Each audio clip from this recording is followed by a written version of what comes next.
I know a lot of you have been looking forward to hearing the news about Sony and Suno. Unfortunately, that won't be coming anytime soon because UDIO is also far behind in the journey. As you can see from digitalmusic.com, it looks like Sony Music won't be settling with UDIO anytime soon. The copyright suit chugs along despite Warner Music and Universal Music resolutions.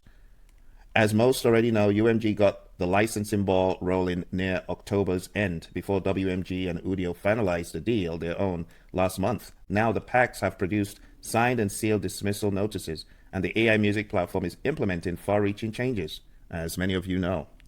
Notwithstanding the sweeping operational recalibration, however, Sony Music is moving forward with the complaint. Naturally, given the major settlements, questions have been swirling about the case's precise status. But a new docket entry, along with the time that's passed since UMG resolved its claims, has confirmed that SME, Sony Music Entertainment, and UDIO are still battling it out. In the corresponding document, both sides requested another, the fifth overall, discovery deadline extension, seeking a January 30th document production cutoff. Of course, this doesn't necessarily mean a licensing model and a settlement won't materialize in the interim. Technically, WMG and UMG were firing off filings in the lead-up to their respective UDIO deal announcements. For the time being, it does mean that Sony Music UDIO courtroom confrontation is proceeding. So is the distinct suit levied by SME and UMG against Suno, which moved to settle with WMG towards November's conclusion. While anything can happen in the rapidly evolving AI music space, logic and evidence suggest that a resolution might be comparatively difficult to come by in the Suno case.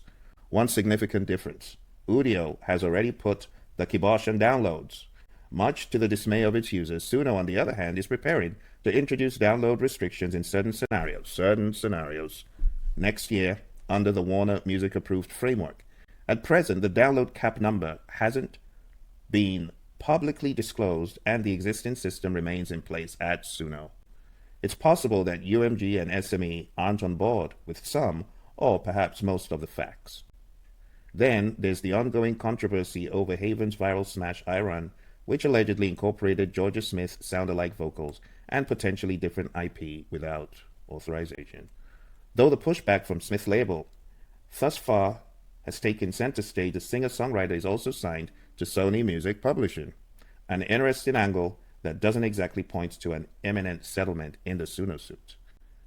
Haven, we previously broke down on this site, used Suno to bring I Run to life. Warner Music deal or not, these definitely aren't positives from a legitimacy-minded Suno heading into the new year, nor are the multiple indie-led infringement complaints it's staring down. Eligible professionals can request to join one of the class actions by filling out a simple form. And if you've been on YouTube, you already know how that's going down. I won't be one of those signing it, though. I wish all those who are all the very best, and we'll see how that pans out for everyone. But I was looking forward to some news. I was looking forward to something new, happening. But it seems like things are at stalemate right now, and we just keep eyes peeled to see what exactly happens next. It ain't stopping me, though. If I get the inspiration to write or create, that's exactly what I'm going to do. And I'm going to use Suno definitely as my tool of choice to amplify ideas and multiply my ideas.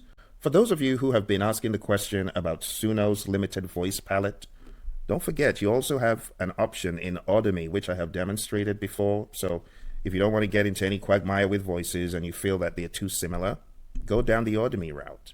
Take a look at the voices there. They're pretty good. All right, my friends, I'll see you next time.